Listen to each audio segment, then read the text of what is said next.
Chopra education YouTube पर मैं हर्षाई चोपड़ा आपका हार्दिक स्वागत करता हूं। मेरे प्यारे बच्चों, नीट 2026 एडमिशन के लिए केरला स्टेट के रजिस्ट्रेशन स्टार्ट हो चुके हैं।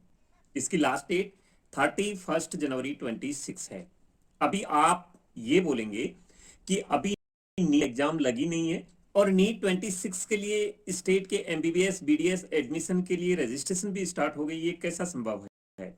लेकिन मैं आपको बता दूं कि केरला में जनवरी फरवरी में ही फॉर्म भरवा लिए जाते हैं, क्योंकि इनका सीईटी का एग्जाम होता है और के साथ एमबीबीएस बीडीएस एडमिशन के लिए फॉर्म भरवाए जाते हैं। इसमें जो एडमिशन होता है वो नीट स्कोर पर ही होता है, लेकिन अभी भरवा लिए जाते हैं।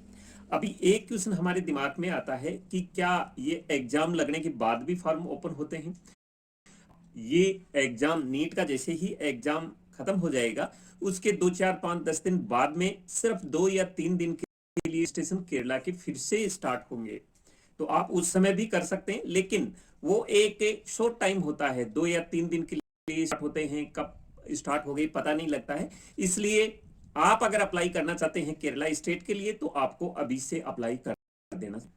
अब केरला स्टेट में एमबीबीएस बीडीएस एडमिशन के लिए 2 प्रकार के एडमिशन होते हैं। एक तो स्टेट के कैंडिडेट वहां एडमिशन ले सकते हैं जो केरला के डोमिसाइल कैंडिडेट हैं वहां के गवर्नमेंट कॉलेजेस में, लेकिन वहां के प्राइवेट कॉलेजेस में 15% सीटें ऑल इंडिया कैंडिडेट्स के लिए हैं। वो ऑल इंडिया कैंडिडेट्स के कैंडिडेट एडमिशन ले सकते हैं इन सीटों पर। तो इसमें आपकी जो फीस रहती है वो पर एनम की तकरीबन 11 लाख रुपए सब कुछ मिला के रहती है। यानी कि इंडिया में जितनी भी प्राइवेट कॉलेजेस हैं सबसे कम फीस की इसी स्टेट में कॉलेजेस हैं प्राइवेट। केरला स्टेट में सबसे कम फीस की कॉलेज होने से इसकी कट ऑफ थोड़ी सी बाकी स्टेट के प्राइवेट कॉलेजेस से ज्यादा जाती है। कर्नाटका स्टेट का बजट है वो 16 लाख रुपए 15 लाख रुपए इस प्रकार से पड़ता है, लेकिन इस स्टेट का 11 और 12 लाख रुपीज के बीच में इसका बजट का है।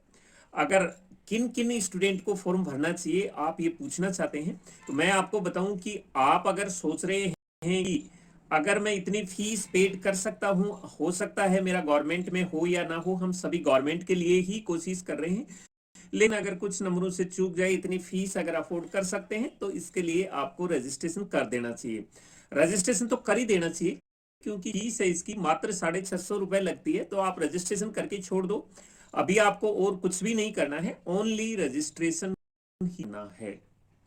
तो मैं आपको यहाँ पर स्टेप बाय स्टेप प्रोसेस बताऊंगा कि रजिस्ट्रेशन कैसे करना है, ताकि आपको किसी प्रकार कोई प्रॉब्लम न हो।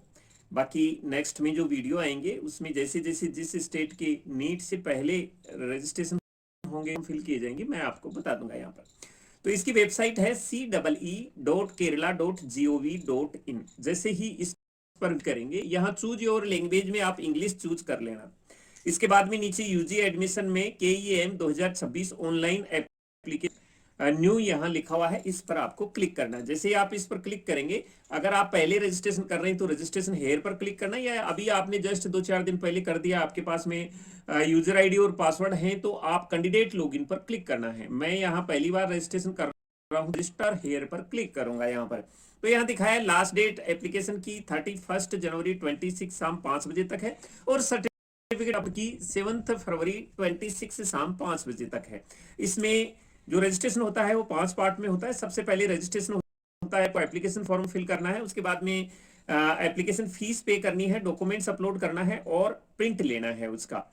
इन सब पर चेक करके आगे प्रोसीड फॉर रजिस्ट्रेशन पर क्लिक कर देंगे। यहाँ आपने अपना नाम डालना है, डेट ऑफ बर्थ डालनी है, मोबाइल नंबर डालना है, ईमेल डालनी है और अपना सेट पासवर्ड करना है और रजिस्टर पर क्लिक करना है। जैसे ही आप रजिस्टर पर क्लिक करेंगे, जो मोबाइल नंबर आपने डाले हैं उन पे ओटीपी यहाँ डालना है, सबमिट करना है। सबमिट करते ही आपके पास एप्लीकेशन फॉर्म आएंगे। आपका रजिस्ट्रेशन कंप्लीट हो गया है, एप्लीकेशन नंबर आएंगे को आप एक जगह नोट करके रख लीजिए, वो फर्दर रेफरेंस के लिए आपके काम आएंगे।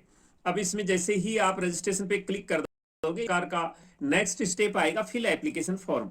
यहाँ पर आपको सेकंड नंबर पर medical and allied health courses करना है, सेकंड नंबर वाले पे, मेडिकल वाले पे, क्योंकि हम एमबीबीएस और बीडीएस के लिए कर रहे हैं तो मेडिकल पर क्लिक करेंगे। सेव एंड प्रोसीड पर क्लिक करेंगे यहाँ पर। ये पार्ट आपको नहीं फिल करना है, ये बाकी भी फॉर्मा इंजीनियरिंग कोर्स के लिए है, आपके लिए नहीं है। सेव एंड प्रोसीड पर क्लिक करेंगे, यहाँ पर बेसिक डिटेल देंगे आपकी। बेसिक डिटेल देने के बाद में सेव एंड प्रोसीड करेंगे। यहाँ परमानेंट एड्रेस और अगर आपका परमानेंट सेम है तो यहाँ सेम डाल देंगे, कम्युनिकेशन एड्रेस और परमानेंट एड्रेस फिल करके आगे नेक्स्ट पर क्लिक करेंगे। तो जैसे ही नेक्स्ट पर करेंगे, क्वालिफाइंग 10+2 है, पास कर लिया है आपने, और आपने कौन से स्टेट से किया है, कौन से बोर्ड से किया है, उसका नाम दे देना है, और 12th के यहाँ रजिस्ट्रेशन नंबर दे देना है जो मार्कशीट में ऊपर लिखे होते हैं। यहाँ पर संस्कृत है तो यस कर देना, अदरवाइज नो करके। अगर आपने पहले KEM का पिछले साल फॉर्म भरा है तो यहाँ नंबर लिख देना कितनी बार भरा है आपने, पिछले साल, उससे पिछले साल। तो अगर आप 2 साल से भरते आए तो 2 कर देना, नहीं टिक कर देना। सेव एंड प्रोसीड पर क्लिक करना है। ये रिजर्वेशन डिटेल आपके लिए नहीं है, ये केरला स्टेट कैंडिडेट के लिए है। मैं ये फॉर्म ज्यादा ये में रख के कर रहा हूँ कि जो आउट स्टेट कैंडिडेट हैं, ओपन कैटेगरी के लिए फिल कर रहे हैं, ओपन कोटा के लिए, उनके लिए मैं ये बता रहा हूँ। केरला के हैं वो रिजर्वेशन डाल दे। सेव एंड प्रोसीड पर क्लिक करेंगे। यहाँ आपको इस स्टेट में रिजर्वेशन वाले में कुछ नहीं करना। अगर आप NRI का कोटा लेना चाहते हैं तो यस करना है, लेकिन NRI की फीस काफी ज्यादा होती है। सेव एंड प्रोसीड पर क्लिक करना है आपको। इसके बाद में ये family income Kerala state domiciled candidate के लिए है, और अकाउंट की डिटेल भर दें आप। अपने अकाउंट की डिटेल फिल करने के बाद में आप इस अपने एप्लीकेशन का प्रीव्यू देख लें आप एक बार कि आपने जो डिटेल भरी है वो सही है। अगर सही नहीं है तो प्रीवियस स्टेट में जाके अपना ये इसको सही, जैसे ही प्रीवियस स्टेज में आप पहुंचेंगे, सारा सब कुछ डिटेल आपके जो आपने प्रीवियस से स्टेज में भरी है वो सारी की सारी आ जाएगी। यहाँ अभी आपने पे एप्लीकेशन फीस पर क्लिक करना है, यहाँ पूरी डिटेल दिखा देगा। और यहाँ नेट बैंकिंग से ये डेबिट कार्ड, ये 2000 रुपए तक है इसमें, कि 2000 रुपए तक आप डेबिट कार्ड का यहाँ ट्रांजेक्शन करेंगे तो नील आएगा, लेकिन इसकी फीस 650 रुपए है। तो ये 700 रुपए फीस देके आप आगे सबमिट कर देंगे। फीस आप इसमें नेट बैंकिंग से दे सकते हैं, क्रेडिट कार्ड से दे सकते हैं, डेबिट कार्ड से दे सकते। तो ये फीस डिपॉजिट करके आगे वाली स्टेप आपकी आएगी अपलोड इमेज एंड सर्टिफिकेट। आपको यहाँ फोटो अपलोड करनी है, वो 150 पिक्सल विड्थ में और 200 पिक्सल हाइट में। ये आपको बिल्कुल एक्यूरेट करना है। अगर आपसे नहीं हो रहा है तो गूगल की मदद लेके फोटो को इसी क्रम में रखे और 100 KB के बीच में आपने अपलोड कर देनी है। साइन 150 पिक्सल विड्थ है और 100 पिक्सल हाइट है। इसमें चूज फाइल पर क्लिक करके फोटो और साइन की जगह क्लिक करके यहाँ टिक करके आई हेयर पर और फिनिश एंड अपलोड इमेज पर क्लिक करना है। तो जैसे ही आप क्लिक करेंगे आपके पास डॉक्यूमेंट्स अपलोड का ऑप्शन आएगा। यहाँ अब देखो, आप ध्यान से यहाँ देखना है। डॉक्यूमेंट्स और नेशनलिटी में आपको यहाँ 10th की मार्कशीट अपलोड करनी है। 10th सर्टिफिकेट की जगह भी आप 10th की मार्कशीट अपलोड कर देना, और प्रूफ ऑफ नेटिविटी में 12th की मार्कशीट अपलोड करनी है, और proof of date of birth में 10th की मार्कशीट अपलोड करनी है। ये 3 जगह आपने 10th की मार्कशीट अपलोड कर और प्रूफ ऑफ नेटिविटी में 12th की मार्कशीट अपलोड करनी है। बाकी सबको खाली छोड़ देना जो आउट स्टेट के कैंडिडेट हैं। ये इतना से आपको अपलोड करने, डॉक्यूमेंट्स आपको सही तरीके से अपलोड करने हैं।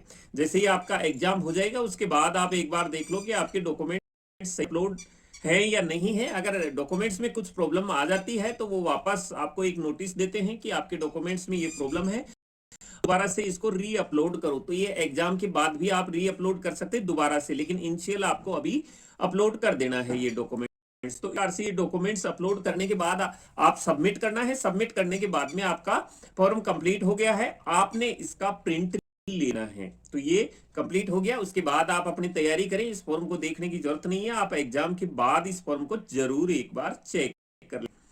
तो ये जानकारी थी केरला स्टेट के बारे में, कैसे फॉर्म को अप्लाई करना है ताकि आपसे कोई किसी प्रकार की मिस्टेक ना हो। फीस वगैरह के बारे में बता दिया है मैंने। और इसमें जो आउट स्टेट कैंडिडेट्स हैं उनके लिए 350 के आसपास, 400 के आसपास सीटें हैं। तो इसमें जो सिलेक्शन होता है वो कम फीस पर हो जाता है। तो ये जानकारी थी इसके बारे में। मिलेंगे नेक्स्ट डेट में, आपसे फिर से मुलाकात होगी। तब तक मैं हर्षाई चोपड़ा आपसे लेता हूं विदा। जय हिंद।